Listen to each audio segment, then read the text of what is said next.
And I don't mean this as a read, even though it's gonna sound like one, but you can't pick up a smutty novel about, for example, aliens doing it and expect that you're gonna read Macbeth.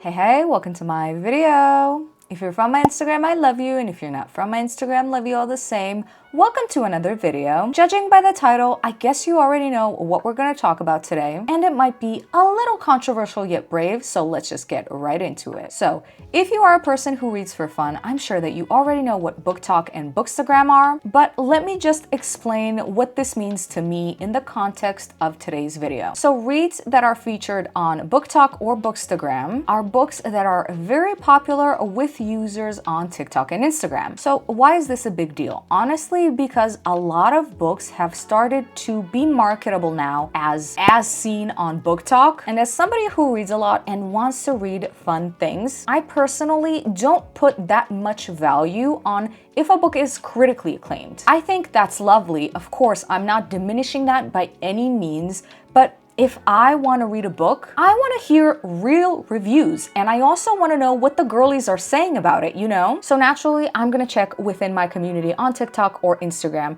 Now, the reason I kind of lump these two together are because a lot of the time, videos from TikTok are re-uploaded to Instagram, and even if they're not, the reels used to market these books are overall pretty similar, I would say. So that's why I use them kind of interchangeably. Now, based on your perception, hearing that a book is hot on BookTok right now might be either a positive or a negative thing, I guess depending on your experiences. Now, so far up until this point, I've kind of been in the middle just because I don't take what somebody else says about a book at face value, and not because I think they're lying or I don't trust them. It's more because, and I swear, I say this in every video and I am a broken record, but reading is just so subjective. And so if they dislike a book for one specific reason, I might love the book for that exact same reason or vice versa. And nobody is in the right or wrong here necessarily. It's just personal opinions and preferences. So when I see reels of books that I think I might like, I don't take them too seriously. However, I have fallen in the trap of being really excited to read an quote-unquote overhyped book. And in this context, I'm just using overhyped as a way to describe that a book has been talked about a lot in the bookish community and a lot of people really love it. But I have had it happen where at times books that other people love, I find just okay or maybe even dislike. And while today I'm gonna be using a specific book from a specific author to kind of highlight my point and what I'm trying to say here, I am not trying to bash this author. I feel like she is a polarizing author in the sense that people I meet usually either really love her books or say that she is completely overrated to them. And honestly, like I said, everybody can have their own opinion, but we're not gonna be rude about it. And also, just because I'm using this specific book to illustrate my point, that doesn't mean that I dislike the book or the author. In fact, I rated this book 3 stars and 2 chili peppers, so overall, I thought it was a solid read. But for the first time, maybe ever, after finishing the book, I put it down and I thought to myself,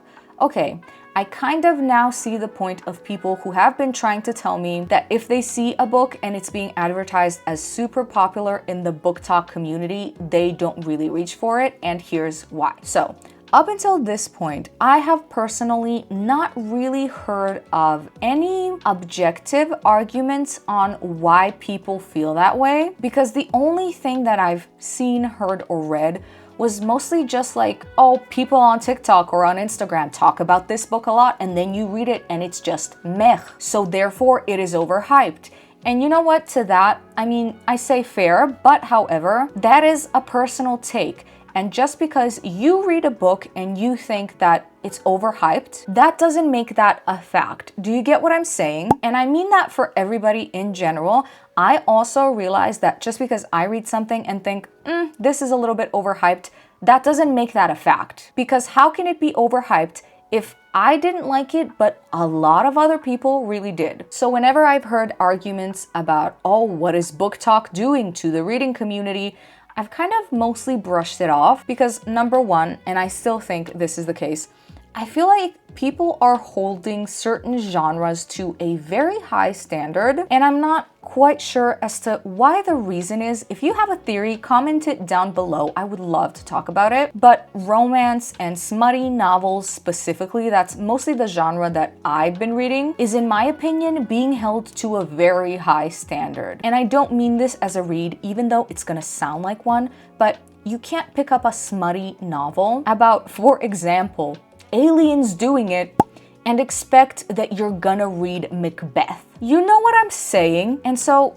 if you look at it like that, I honestly just read the books that I read for a fun time. Now, with that being said, I of course, obviously, as does everybody, have my likes and my dislikes, but most of the time what that comes down to is personal preference. However, on the flip side of that coin, sometimes I feel like because of the way that people are reviewing, talking about, discussing, and even making reels and clips online about certain books, the expectation for those books is incredibly high. And then it becomes a situation of over-promising and under-delivering. And when I read this book, that's kind of how I felt. But before you throw tomatoes at me, let me explain. So let's start at the beginning. The book we're talking about today is Deep End by Ali Hazelwood. Now, when it comes to this author, again, I'm not trying to bash her. I don't hate her. I don't dislike her at all. I have read a few Ali Hazelwood books before this, most notably The Love Hypothesis, and I actually really enjoyed that one. I thought it was super cute. I gave it a pretty high rating. And then I also read Bride, and Bride I loved. I believe it was Book of the Month for me because I just had a fun, giggly old time. I was over there kicking my little feet. On the flip side though, I have tried to read another book by her. I believe it was Love on the Brain, if I'm not mistaken, and I think I DNF'd it just because I personally didn't really emotionally connect to the characters. And if I'm not emotionally connected or invested, you cannot get me to force myself to finish a story. So that's just that on that. And then came Deep End. So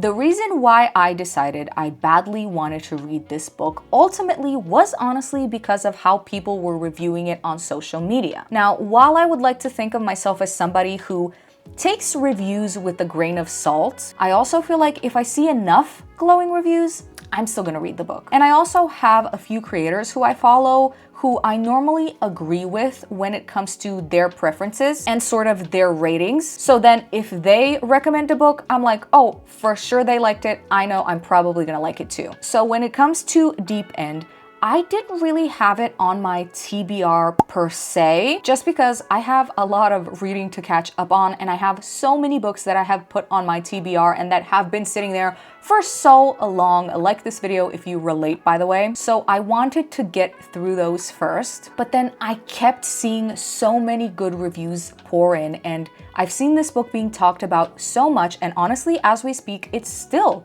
being talked about. I still see content being posted about it. So I was like, okay, I'm gonna push this up my TBR list because I need to know what the girlies are talking about, you know? And so for this review of the book to make sense, I need to tell you a little bit about what it is. Another thing, I'm giving you a spoiler alert because I'm probably gonna spoil most of this book for you, not the details though, but I'm definitely gonna spoil it more than I tend to normally spoil books when talking about them in monthly book club. So I think maybe you should read this book and then come back to this video. You've been warned. So it's about Scarlett, Lucas, and Penn. Penn and Scarlett are divers. Luke is a world champion swimmer, and they're all around the same age, and they all go to Stanford together, right? So now Penn and Luke have been together for a while. They are long-term partners, and one night Penn decides that honestly, she might actually want to break up with Luke. The main reason being is because their kink meters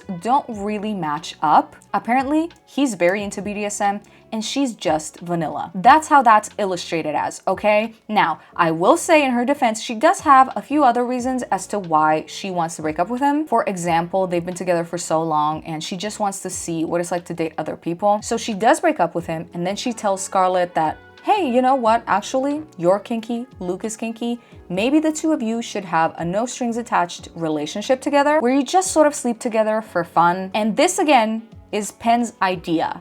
Luke's ex-girlfriend, okay? So at first Scarlett is like, no, that would be weird. But the more time she spends with Lucas, she discovers that she might actually want to do that. But it's fine, because she has the green light from her friend Pen. So Scarlett and Luke decide they want to do this, and he even comes up with this BDSM list, okay? And he writes out everything that he would want to and would be comfortable doing, and Scarlett does the same thing. And then they look at each other's lists and figure out that they both want the exact same things. The lists are a mirror image of each other, okay? Now, do we ever find out exactly what's on these lists? No, not specifically. And also, once they figure out that the lists are matched up, we never hear from them again. Like, the lists get introduced and I'm thinking, okay, maybe they're gonna start checking things off of the list. Like, that would make sense, right? Or maybe at least mentioning what they want to do, but they never really do. And also, because of how Luke was described both in the book but also subsequently in the reels that people were making of him, he was basically being described as like a 50 Shades of Grey level type of guy. And so because of the content that I was seeing on the internet being produced about this man, I thought, oh, this is gonna be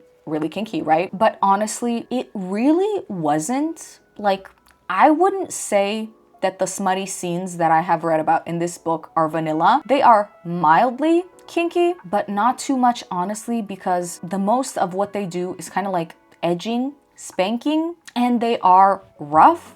But honestly, that's about it. So I wasn't too impressed with that aspect, and I realized that part of that might have something to do with the fact that, again, I was seeing all these reels talking about how this is the kinkiest dude you've ever read about. And so that was my expectation going into this, when he's in reality nothing of the sort. But when I personally read a book, even if it has smut in it, I don't read it only and solely because of the smut. So this wasn't by any means a deal breaker to me, but I do find it interesting that people were just laying it on really thick when it's in fact a skinny legend type of moment, you know? And I also started reading this book and initially liked all of the three, I guess you could say, main characters enough. I thought that Luke and Scarlett had good chemistry and I liked them both individually and together. And I thought Pen was decent enough, but the more I read, the more kind of everybody started like getting on my nerves. I'm gonna be really honest. Least of all Scarlett, I think. I don't think she did anything wrong necessarily, so I guess we can take her out of the equation. But Pen and Luke, by the end, kind of got a little bit insufferable for me. Let me explain why. So where we left off is Scarlett's and Luke's lists match up and they start casually hooking up. The more that time goes by, they both realize that this really isn't that casual and that they like each other. And all the while, Pen is calling up Luke's phone, come get me, talking about, I just got broken up with, talking about, Luke, I want you to come to this party. And that kind of felt weird because it's like, girl, you broke up with him. Oh, and another fun tidbit that I didn't yet tell you is that she wanted her and Luke to pretend like they haven't broken up. Just publicly though. And the reason for this was allegedly because people idolized them as a couple, whatever that means. And so Pen still didn't feel ready to tell people. And when I first read about this, I was like, because girl, you're not a celebrity couple. Like, nobody really cares like that. But also I thought, okay, you know, well, maybe they're not gonna tell anybody for like the first week or whatever, and then they're gonna break the news when they're comfortable. But they never end up telling anybody. All the while, everybody at Stanford thinks that they're still together as Scarlett and Luke are hooking up and navigating through these apparently complex feelings for each other. And the fact that Pen was calling him nonstop and basically not only publicly acting like he's still her boyfriend, but also privately, in my opinion, got me annoyed really quickly. Now, don't think that Luke is completely innocent, because he not only put up with her shenanigans, but he also did everything that she wanted. So like, if she called him to pick her up, he'd go and do it, and then later on, by the end of the book, Pen catches Luke and Scarlett kissing in a public place, and she basically starts acting brand new, like she did not know this, like she did not suggest this herself. And naturally, all the other students who are around immediately are on her side because they think that Luke is cheating on her in front of her. And then Luke basically has this whole monologue about how she needs to get over herself. But it's like, yes, she does, and I agree. However, you also didn't help. It's not like you told people that you're not dating her anymore. It's not like this is all on her, because the two of you were a couple and have come to this decision, or these decisions, these bad decisions together. And now Luke is mad at Penn and taking no accountability himself. And Penn is mad at both Luke and Scarlett, even though she suggested that they do this multiple times. She just ends up being kind of very selfish and honestly pretty bratty, and by the end, pretty insufferable. She does end up apologizing to Scarlett, and her and Scarlett have somehow become best friends by the end of the book. And I'm not quite sure how that happened, because again, Penn was not a good friend to her at all, in my opinion. So work, I guess. But also, even though she apologized, I was just like, no, apology not accepted, sorry. And again, the fact that Luke took no accountability, I was just like, no, I think you're both kind of insufferable. And all of that started really hitting home for me about the last, I don't know, 30% of the book, I would say. So while I originally thought that, you know, I would rate this higher because of how loud everybody is about it on social media, I only ended up giving it 3 stars. Now again, 3 stars is not bad, but what I was expecting versus what I got based on other people's reviews, there's, I would say, a pretty big difference. And so I say all that to say that now I kind of understand what people were trying to say and why they were trying to warn me about reading books that are labeled as BookTok books, because in my opinion, all the reviews of this book that I saw were basically only positive, and they were also very selective in picking and choosing only the absolute best parts of the book and putting that out. And based on all of that information that I gathered, I thought that I was gonna have the best time when I just had a just okay time. And I'm not saying don't believe the reviews that you see on social media. Definitely not, because I have also read so many of my favorite books because I saw a reel about it on like Instagram or whatever. So that's cool. But all I'm saying, in a very loving and trying to be respectful way, is that you should come to your own conclusions about whether or not you like a read. And if you have a TBR list that is a mile long, don't bump a book up to first place just because everybody on TikTok or Instagram is talking about it, because you might not really end up loving or even liking the book as much as you think you do. Read whatever you want to read. Don't just read books because they're popular on social media now, I guess is my main point. I feel like I really needed to say that, and I feel like this needed to be this week's video because I was rooting for you. We were all rooting for you. No, but I was actually rooting for this book bad, and then it kind of just ended up being okay. So yeah, I'm gonna go reevaluate my TBR a little bit now, but thank you for watching this video. If you made it this far, you are a bookworm, and I just know that about you. And if you like this video, then please consider liking, subscribing, maybe even commenting, and I will see you in my next one. Bye.